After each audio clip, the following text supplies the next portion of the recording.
నమస్తే, welcome to citizen news. తాండూరులో MLA Manohar Reddy సుడిగాలి పర్యటన. వికారాబాద్ జిల్లా తాండూరు నియోజకవర్గంలో శనివారం తాండూరు ఎమ్మెల్యే మనోహర్ రెడ్డి సుడిగాలి పర్యటన చేశారు. తాండూరు మున్సిపల్ 2వ వార్డు నుండి ప్రత్యూష మోహన్ ను పార్టీ కండువా కప్పి కాంగ్రెస్ పార్టీలోకి ఆహ్వానించారు. ఎమ్మెల్యే అదేవిధంగా పెద్దమూల్ మండలం గొట్లపల్లి గ్రామంలో నూతన గ్రామ పంచాయతీ కార్యాలయంను ప్రారంభించారు. రాజకీయాలకు అతీతంగా సీఎంఆర్ఎఫ్ పంపిణీ చేయడం జరుగుతోందని, తాండూరు నియోజకవర్గ పరిధిలో బషీరాబాద్, యాలాల్, తాండూరు, పెద్దమూల్, కోట్పల్లి మండలాలకు మరియు తాండూరు పట్టణానికి చెందిన 200 మంది లబ్ధిదారులకు సీఎంఆర్ఎఫ్ చెక్లను తాండూరు ఎమ్మెల్యే క్యాంపు కార్యాలయ ఆవరణలో పంపిణీ చేశారు. అనంతరం నూతన గ్రామ పంచాయతీ భవనాలను ప్రారంభించారు. ఎమ్మెల్యే మనోహర్ రెడ్డి పెద్దమూల్ మండలం గొట్లపల్లి గ్రామంలో ఎన్నికల్లో ఇచ్చిన మాట ప్రకారం మహిళా సంఘం భవనంకు శంకుస్థాపన చేశారు. ఈ కార్యక్రమంలో డీసీసీ అధ్యక్షులు Dara Singh, market committee chairman Anjaiah, గొట్లపల్లి గ్రామ సర్పంచ్ ఎండి సలాం, ఉప సర్పంచ్ చంద్రయ్య, గ్రామ మహిళా సమాఖ్య అధ్యక్షురాలు సరదా, బండపల్లి సర్పంచ్ ప్రమీల, ఉప సర్పంచ్ రవీందర్, వార్డు మెంబర్స్ తో పాటు పలు గ్రామాల సర్పంచ్ల అధికారులు ఉన్నారు.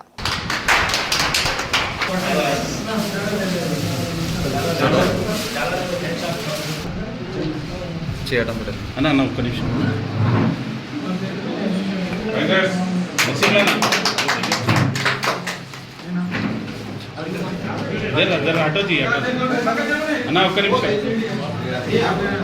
అన్న మనోరన్న అన్న ఒక్క నిమిషం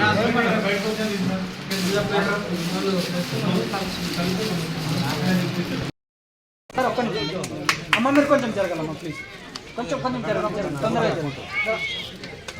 గ్రామ పంచాయతీ కార్యాలయం యొక్క ఆహ్వానము, ప్రారంభోత్సవము, ఓపెనింగ్ సార్ ఎమ్మెల్యే సార్ గారు బిఎన్ మోహన్ రెడ్డి గారు, మనోహర్ రెడ్డి గారు, మోడల్ స్కూల్ హెచ్ఎం గారు, హౌసింగ్ ఏఈ గారు, పత్రికా విలేకరు మరియు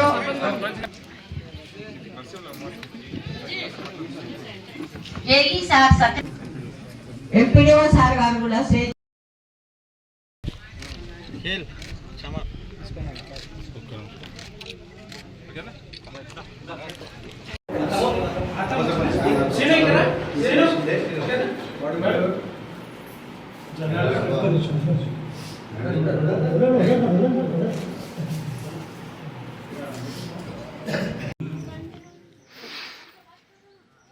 గత 10 సంవత్సరాల నుంచి మహిళల్ని ఎక్కడా కూడా పట్టించుకున్నటువంటి నాతుడే లేడు. ఆ రోజు 0 వడ్డీ కానీ, పావుల వడ్డీ కానీ రాజశేఖర రెడ్డి గారు ఉన్నప్పుడు ఎంతో ఇచ్చి మహిళల్ని చైతన్యపరచాలా, మహిళల్ని ఎవరిని కూడా ఒంటింటికి పరిమితం చేయొద్దు, వారిని అందరినీ కూడా అన్ని రంగాల్లో రాణించాలని చెప్పి తను చెప్పిన తర్వాత ఆ తర్వాత వచ్చినటువంటి మన బీఆర్ఎస్ గవర్నమెంట్ లో మొత్తం మహిళలను తొక్కిపెట్టడం జరిగింది. మళ్ళీ మీ అందరి ఆశీర్వాదం వల్ల కాంగ్రెస్ గవర్నమెంట్ తెచ్చుకున్నాం. కాంగ్రెస్ గవర్నమెంట్ వచ్చిన తర్వాత గౌరవ ముఖ్యమంత్రి గారికి ఒకటే చెప్పినాం, గతంలో కాంగ్రెస్ ప్రభుత్వం ఉన్నప్పుడు మహిళల్ని ఏ విధంగా అయితే మనం ఒంటింటికి పరిమితం కాకుండా అన్ని భాగాల్లో, అన్ని వ్యాపారాల్లో కానివ్వండి, ఉద్యోగాల్లో కానివ్వండి, ఏ విధంగా అయితే చైతన్య పాలన చేసినామో మళ్ళీ మనం అదే విధంగా చేయాలనే ఒక మంచి ఉద్దేశంతో ఈ రోజు మొట్టమొదటిగా వాళ్ళు ఏ వ్యాపారంలోకి వచ్చినా ఎలా ఆర్టీసీ ఎయిర్ బస్సెస్ ఉంటే కూడా వాళ్ళకు కూడా మీకు కావాలంటే అభివృద్ధిస్తా ఉన్నాం. ఈరోజు సోలార్ యూనిట్లు మీరందరూ కూడా చూస్తూ ఉన్నారు. ఈ మండలంలో కూడా కొంతమంది మహిళా సంఘాల నుంచి తీసుకున్నట్లు మీరు ముందుకు వస్తే 90% సబ్సిడీతోని సోలార్ యూనిట్స్ కూడా గవర్నమెంట్ ప్రోత్సాహం చేసి ఈరోజు ఇవ్వడం జరుగుతూ ఉన్నది. పావుల వడ్డీ కానీ, 0 వడ్డీ కానీ మీరు తీసుకున్నటువంటి ఇన్స్టాల్మెంట్లు కరెక్ట్గా కట్టుకుంటే మళ్ళీ ఆ వడ్డీ అంతా కూడా టైం మీద కట్టిన వాళ్ళకు రిపీట్ మళ్ళీ బ్యాంకులోకి వచ్చే విధంగా ఈరోజు మహిళలందరినీ కూడా చైతన్యపరచాలా. మళ్ళీ మన తెలంగాణలో 1 కోటి మంది మహిళల్ని కోటీశ్వరులు చేయాలనే ఒక ముఖ్య లక్ష్యంతో ఈరోజు మన ముఖ్యమంత్రి గారు ఇంకా మీకు తోచినటువంటి వ్యాపారాలు, ఏ వ్యాపారాలు చేస్తామన్నా కానీ, మీకు అనుభవం ఉన్నటువంటి వ్యాపారాలు చేసినా కానీ తక్కువ వడ్డీకి రుణాలు ఇచ్చి వాళ్ళని అన్ని రంగాల్లో రాణించాలనే ఒక ఉద్దేశంతో ఈరోజు పెట్రోల్ పంపులు కావాలంటే కూడా వాళ్ళని ముందుకు వస్తే దాంట్లో కూడా కొత్త పెట్రోల్ పంపులు ఇస్తూ ఉంటే రిజర్వేషన్లు పెడతా ఉన్నాం. ఈ రోజు కొనుగోలు కేంద్రాలు చాలా సక్సెస్ఫుల్ గా చేస్తా ఉన్నారు ఈ రోజు మహిళలు. ఈరోజు మన తాండూరు నియోజకవర్గంలో బసిరాబాద్ మండలంలో మన మహిళా సోదర మండల పేరు నేను 4-5 మహిళా సంఘ కొనుగోలు కేంద్రాలు ఇచ్చినాం. యాలాల్ మండలంలో కొనుగోలు కేంద్రాలు ఇచ్చినాం.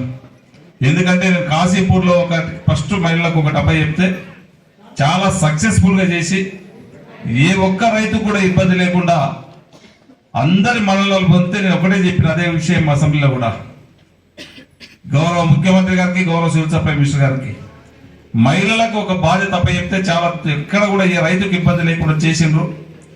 మనం యావత్ తెలంగాణలో ఖచ్చితంగా ఒక 30% అన్న వాళ్ళకు ఉన్న కొనుగోలు కేంద్రాల్లో మన మహిళా సంఘాలకు ఇవ్వాలని చెప్తే దాన్ని స్పెషల్గా జీవో కూడా తీసుకురావడం జరిగింది. ఈరోజు కొనుగోలు కేంద్రాలు, వరి కొనుగోలు కేంద్రాలు కానివ్వండి, గవర్నమెంట్ నుంచి ఏ కొనుగోలు కేంద్రాలు పెట్టినా దాంట్లో కూడా ఈరోజు మహిళలకు 30% ఇవ్వడం జరుగుతూ ఉన్నది.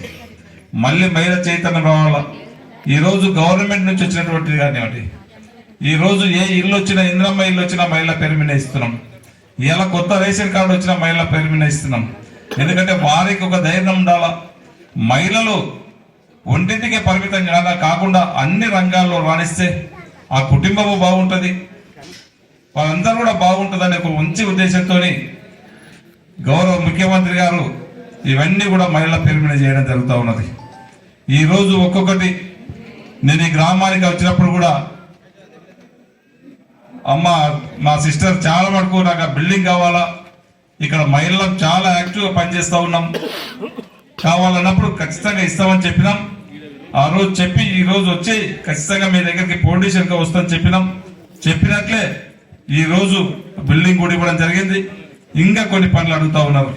ఇంకొక బిల్డింగ్ కూడా మన గోరేపేట సాబ్ అడుగుతా ఉన్నారు. తప్పకుండా అది కూడా మీరు మార్చి లోపల కట్టిస్తారంటే నేను ఈ 4-5 రోజులలోనే మీరు ప్లేస్ చూసుకోండి, బిల్డింగ్ ఇమ్మడి ఇస్తా. ఏదున్నా మార్చి 2nd వీక్ 3rd వీక్ లోపల ఇది కంప్లీట్ చేసుకున్నటువంటి, మార్చి అయితే ల్యాబ్స్ అయిపోతుంది కనుక తొందరగా చేసుకోండి, అది కూడా ఇస్తారు. దాని తర్వాత కొన్ని కల్వెట్స్ అడిగినారు, కొన్ని ఫార్మేషన్ రోడ్లు అడిగినారు. ఖచ్చితంగా ఒక్కొక్కటి గ్రామానికి కావాల్సినటువంటి మౌలిక సదుపాయాలు అన్నింటి కూడా, ఎందుకంటే మీ సర్పంచ్ కానీ నర్సింహులు కానీ రోజున కలిసినప్పుడల్లా మన గ్రామ సమస్యలపైనే వాళ్ళు చెప్తా ఉంటారు. ఖచ్చితంగా గ్రామానికి కావాల్సినటువంటి మౌలిక సదుపాయాలు కానివ్వండి, ఇక్కడ ఒక మోడల్ స్కూల్ ఉన్నది, మీరు అందరూ కూడా ఒకసారి ఆలోచన చేసుకోవాలా. దాదాపు ఒక 10-14 సంవత్సరాలు అవుతా ఉన్నది మోడల్ స్కూల్ కట్టి. దాంట్లో ఒక హాస్టల్ ఫెసిలిటీ ఇస్తే పిల్లలు 100 మంది 200 పిల్లలు, మన పిల్లలు దాంట్లో హాస్టల్లో ఉండేటోళ్ళు. హాస్టల్ కప్పు కూడా వేసుకోకుండా, చిన్న పని ఉంటే చేసుకోలేకుండా మన విద్యార్థులు, పేద పిల్లలు దాంట్లో చదువుకుంటే ఏడ ప్రయోజకులు అవుతారని చెప్పి గత పాలకులు, గత ఓట్లు మీరందరితో ఓట్లు వేయించి ఎమ్మెల్యేలు అయినటువంటి వ్యక్తులు 10-14 సంవత్సరాల నుంచి దాన్ని పట్టించినటువంటి నాతుడే లేదు. నేను ఒకసారి వచ్చి చూసిన, ఏందయ్యా ఇదే దీంట్లో 100-200 మంది పిల్లలు, పేద పిల్లలకు ఉండడానికి ఆస్కారం ఉంటుండే, వారికి ఆ ఫెసిలిటీ లేకుండానే పెట్టిండ్రు అని చెప్పి అధికారులు పిలిచి కోపైతే ఎప్పుడే ఇక్కడే మీ శోభరాణి గారే ఆమెతో చెప్పి కట్టియడం జరిగింది, దాంట్లో ఫండ్స్ లేకున్నా కానీ. అంటే గత పాలకులకు విద్యార్థుల పట్ల, ఇక్కడ ఉన్నటువంటి డెవలప్మెంట్ పట్ల ఎలాంటి అవగాహన ఉన్నది, ఎలాంటి విశ్వాసం ఉందో ఒక్కసారి మనం అంతా కూడా ఆలోచన చేసుకోవాలి. మళ్ళీ ఇప్పుడు ఎలక్షన్ చూస్తే పెద్ద పెద్ద పీక్ మాట్లాడతారు, అవసరం ఉన్నప్పుడు పదవి ఉన్నప్పుడు పని చేసేది లేదు. కానీ ఇప్పుడు మళ్ళీ వస్తే మళ్ళీ ఏదో చేస్తామని చెప్పి ఇప్పుడు మున్సిపల్లో మాట్లాడుతున్నారు బీఆర్ఎస్ వాళ్ళు. దయచేసి ఆ మాటలు నమ్మకండి. మనం చెప్పిన 6 గ్యారంటీలు వాస్తవం. ఆ రోజు ధనిక రాష్ట్రాన్ని వాళ్ళకి అప్పచెప్పినాం బీఆర్ఎస్ వాళ్ళకు. ధనిక రాష్ట్రం అంటే ఒక సంసారం మంచిగా ఉన్నప్పుడు ఒక పెద్ద మంచి చేస్తే చాలా బాగుంటుంది, ఆ సంసారం బాగుంది అనుకుంటాం. ఆ సంసారం ఆ పెద్ద మంచి చేతికి పోయిన తర్వాత ఇంకో చేతులకు వస్తే, కొడుకు చేతులకు, చిన్న కొడుకో పెద్ద కొడుకో పెద్ద తల చేస్తే వీడు మొత్తం అప్పులపాలు చేసిడు, వాడు ఒక్కడే బాగుపడ్డాడు, మొత్తం సంసారాన్ని అంతా ఖరాబ్ చేసిడని మనం ఊర్లో ఎట్లా అనుకుంటాము. ఆ రోజు మంచి సంసారాన్ని బీఆర్ఎస్ వాళ్ళకు కేసీఆర్ గారికి అప్పచెప్పడం జరిగింది. ఆ తర్వాత మళ్ళీ మన కాంగ్రెస్ కు 10 సంవత్సరాల తర్వాత కాంగ్రెస్ కు అప్పచెప్పినప్పుడు ఆ రోజు ధనిక రాష్ట్రం అంటే మనం ఒక అప్పు ఇచ్చేటోళ్ళం. ఆ రాష్ట్రాన్ని అప్పచెప్తే మనకి ఇప్పుడు అప్పచెప్పేసరికి 8 లక్షల కోట్ల రూపాయలు అప్పు చేసి మనకి ఇవ్వడం జరిగింది. అయినా ఇది కాంగ్రెస్ పార్టీ ఏదైనా మాట ఇస్తే, ఆ రోజు పేదోడికి ఇల్లు కావాలిస్తే ఇల్లు ఇచ్చేది కాంగ్రెసే, పేదోడికి భూమి లేని వారికి భూమి ఇచ్చేది కాంగ్రెస్ పార్టీ.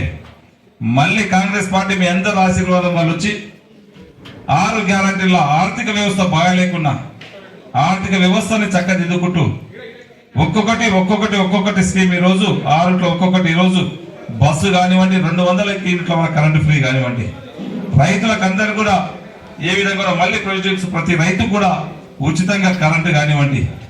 ఈ రోజు సన్న బియ్యం దేశంలో ఎక్కడ లేదంత ఉంటుంది. సన్న బియ్యం మనం చూస్తా ఉన్నాం. ఆ రోజు ఇచ్చినటువంటి మొక్కిపోయిన బియ్యాన్ని డీలర్ ఇస్తే దాన్ని తీసుకుపోయి మళ్ళీ ఎవరు కిరాణా కొట్టులకు అమ్ముకుంటుంటే, లేకుంటే బర్లకు బెన్లకు దాన పెట్టిస్తుంటుంది. పేదోడు కూడా ధనవంతుడు తినే బియ్యం తినాలా, ఆర్థికంగా మన బాలికల పేదలకు 2 పూటలు అన్నం పెట్టాలనే మంచి ఉద్దేశంతో ఈరోజు సన్న బియ్యం దాదాపు 45-50 రూపాయలకు కిలో అయినా ప్రతి ఒక్కరికి ఈరోజు సన్న బియ్యం బియ్యం జరుగుతుందంటే ప్రజల పట్ల కాంగ్రెస్ పార్టీకి ఏ విధంగా విశ్వాసత ఉందో ఒకసారి ఆలోచన చేసుకోవాలా. అదే కాదు, మీరు రేషన్ కార్డు చూసి గతంలో ఒక రేషన్ కార్డు కావాలన్నా, మీ పిల్లలకు మీ కొడుకు పెళ్ళైన తర్వాత మీ కోడల పేరు రేషన్ కార్డులో రాపియాలన్నా, మీ బిడ్డ పెద్దగైతే ఆ బిడ్డకు ఎక్కడైనా పాస్పోర్ట్ కావాలి, ఆరోగ్యశ్రీలో రాయల్ చేయించుకోలే పేరు రేషన్ కార్డులో ఉన్న కుటుంబం పేరు రాపిద్దామంటే కూడా ఆఫీసులో చుట్టుముడు తిప్పుకోలేరు. కానీ ఒక్క రోజు కూడా రేషన్ కార్డు ఇచ్చినటువంటి పాపన పోలే. మేము ఒకటే అనుకున్నాం, ఆ రోజు మీకు ఒకటే చెప్పినాం, మళ్ళీ మన గ్రామానికి అధికారులను పంపిస్తాము, మీరు ఏ ఆఫీసర్ చుట్టుముడు తిరగవలసిన అవసరం లేదని చెప్పి రేషన్ కార్డు లేని వారికి అందరు కూడా రేషన్ కార్డు ఇప్పటికి ఇప్పేయడం జరిగింది. ఇంకెవరైనా మిస్ అయితే కూడా వారికి కూడా తప్పకుండా తొందరలో ఇప్పిస్తాం. ఎప్పుడే కానీ కాంగ్రెస్ పార్టీ గతంలో మీరు అందరు చూసి ఇంద్రమస్య అప్పుడు బతుకమ్మ సీరియల్ ఇచ్చేది. ఆ రోజు బతుకమ్మ సీరియల్ ఇస్తే మనం ఏం చేస్తుంటాం మా బతుకమ్మ సీరియల్ ఇంతకు ముందు ఇస్తే కనుక్కొని వస్తున్నాం. అంటే పేదోళ్ళ పట్ల ఏ విధంగా ఇది ఉంటుందో ఒక్కసారి మన కమిషన్లకు కక్కుర్తి పడి వాళ్ళకు దాన్ని ఎంతో పేరు చెప్పుకొని ఏ గుజరాత్ నుంచో ఎక్కడి నుంచో తీసుకొచ్చి మనకిచ్చి మనకు ఆ పిట్టలను జలసేనులో కందిసేలకు పిట్టల కోసం కట్టడానికి వాళ్ళు చీరలు ఇస్తున్నారు. మనం అట్లా కాదు, మనం ఈ చీరలు వేసేటప్పుడు కూడా మన చేనేత కార్మికులకి ఒక పని కల్పించాలా, వారికి ఒక పని ఇచ్చిన వాళ్ళమైతే వారు చేసినటువంటి చీరలను తయారు చేసినది మన తెలంగాణ ఆడబిడ్డలకు వచ్చినట్లయితుందని చెప్పి ఒక నాణ్యమైన చీరలు ఇవ్వాలా. మనది ఒక సాంప్రదాయం. మన ఇంటికి ఆడబిడ్డ వస్తే ఖచ్చితంగా చీర సారె పెట్టే సాంప్రదాయం.